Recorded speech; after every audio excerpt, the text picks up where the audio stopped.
Naruto shadow clone, nine-tail cloak. Hit you with that eternal my Gekko flow. Feel like Itachi cause I've been sick to the bone. Okay, I'ma Terasu, go. Naruto feel like Hokage. Chuck a level on Kisame. My Gekko bring down the comments. Susanoo hit up that blitz with your conscience. Sasuke my siren got make up an image. Watch how my shadow clone pull up, we ignite. Chidori cutting up lightning bolts with it. My Rasa got hit on my bed, then they finished. Woke up drip like a Kage. Charmer got hit and they do what I say. Feel like I'm Kaguya with the god play. Kurama kill him up on your village demon.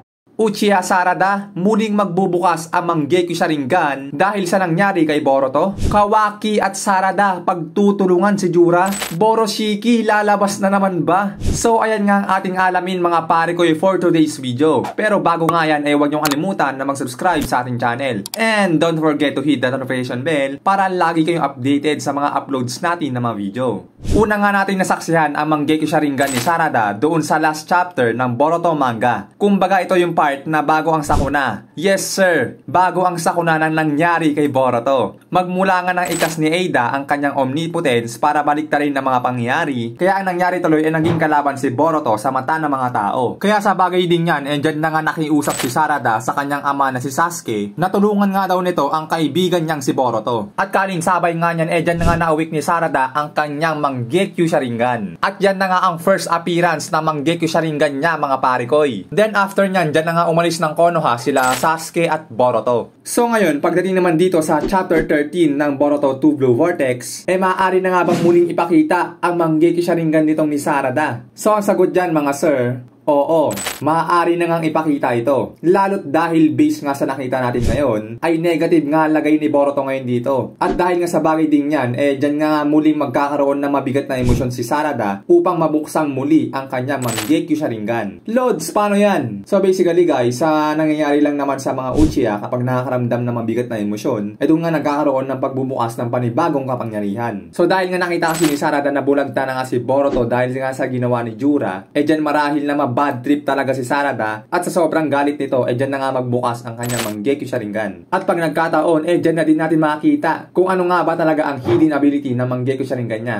So nakailang theory na nga tayo dito, no, na dyan nga sinabi natin o yung hinala natin na isa sa mga magiging abilidad ng Mangekyou Sharingan ni Sarada is yung something like na kahalintulad ng abilidad ng Koto Matsukami. Na alam din naman natin na ito ay napaka-rare na ability na kaya nga lang din inalis ito agad ng author sa kwento ng Naruto. Napakaduga naman kasi talaga na kayang kontrolin ang tao. So pwede rin yun guys, kahalintulad ng abilidad ng Koto Matsukami. Dahil nga napaka-komplikado na at napakalalakas na ng mga kalaban ngayon sa time skip. Kaya I guess magiging malaking role itong Mangekyou Sharingan ability ni Sarada para tapatan ang ilang kalaban dito sa time skip. So yun guys, no, sa sobrang bad trip ni Sarada kay Jura, dyan na nga marahil na i-reveal ng author yung Mangekyou Sharingan nitong ni Sarada. Ngayon naman, pag nagkataon na bukas na uli ang kanyang Mangekyou Sharingan, dito nga marahil na magiging bakbakan is yung Kawaki including Sarada versus Jura. Yes guys, maaari ding pagtulungan nila Kawaki at Sarada itong si Jura. Bakit? Una, si Kawaki pag nalaman niyang binugbog ni Jura si Himawari, malamang magagalit dito si Kawaki. At baka mag-version 2 na siya dito ng kanyang Karma Seal. Pangalawa, si Sarada pag nalaman niyang si Jura ang nag-glacier kay Boruto, yun nga mababadtrip talaga ito. At walang pag-aalinlangan talagang kakalabanin niya dito si Jura. Walang takot, walang pag-aalinlangan. Parang si Himawari lang, di ba? Walang alinlangan nilabanan niya si Jura dahil sa galit niya dito. So parang ganun lang din yung mangyayari kay Sarada. Do alam natin na parang tagilid pa rin sila Sarada dito, pero bakbakan pa din yan guys. So heto mga parikoy, dito na tayo sa last thing, ang inaabangan ng lahat, ang Boroshiki mode ni Boruto. Guys, pwede rin mangyari to dahil nga pag nag-activate na ng karma si Kawaki,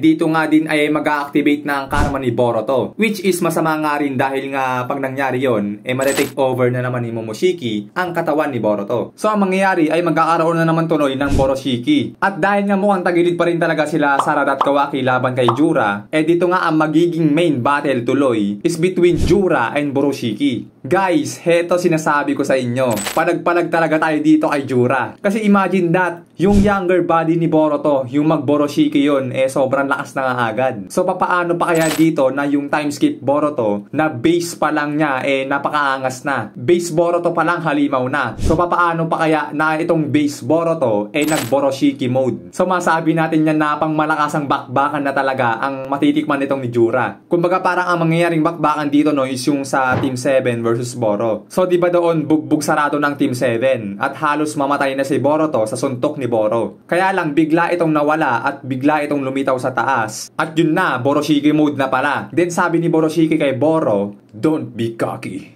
You're an inferior creature." So parang ganyan lang din yung mangyayari dito sa Jura versus Boroshiki mode. Kung baga sasabihin muna ni Jura kay Boruto, "Patawad Boruto, pero ito na ang katapusan mo." Then pagkatake ni Jura kay Boruto, bigla itong magbo-Boroshiki mode at sasabihin niya kay Jura, "Don't get cocky. You're inferior creature."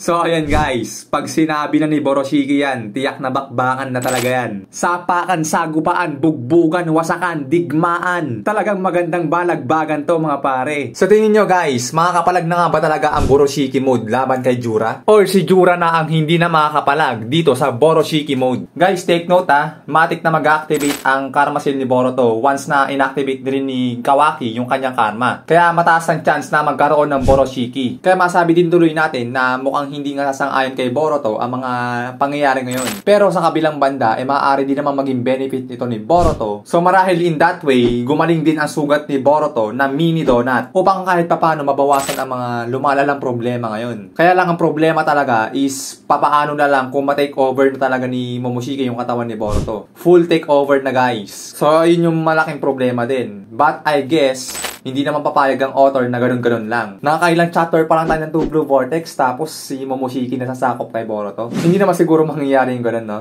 Pero napakagandang bakbakan talaga nito guys. Lalo't si Jura hindi pa natin nakakita na nag-all out. Isipin nyo, nag-warm up lang siya kay Himawari ng konti, bugbog na agad si Himawari. Na kung hindi pa nga sa healing ability ni Himawari, malamang todas din siya. So hindi pa seryoso yun guys, no? Pero ngayon dito sa Boroshiki mode, pag nasaksiyan ito ni Jura, baka dito na nga talaga siya mag-all out. Kumbaga full power Boroshiki mode versus full power Jura. Tapos ang magiging watcher nila dito, sila Kawaki, Sarada, Konohamaru, at Sumire. Watcher na muna kayo guys, wala kayong gagawin dito sa main bakbakan. Lalo't pag nakailan pa sila, baka kotongan din sila ni Boroshiki. Kaya par, walang aawat. So yun nga guys, sa tatlong bilanggit natin, alin sa tingin nyo yung pinakamalapit na mangyari doon sa mga susunod na kabanata? O kung hindi man niya mangyari sa mga susunod na chapter, marahil sa mga next chapter pa. Basta posible talaga mangyari yan. So yun guys, maraming salamat kung nagustuhan nyo itong video natin ay i-like nyo na at huwag nyo kalimutan mag-subscribe sa ating channel para lagi kayong updated sa mga uploads natin ng mga video. Keep safe mga pare ko, maraming salamat, tayo'y nagpapaalam.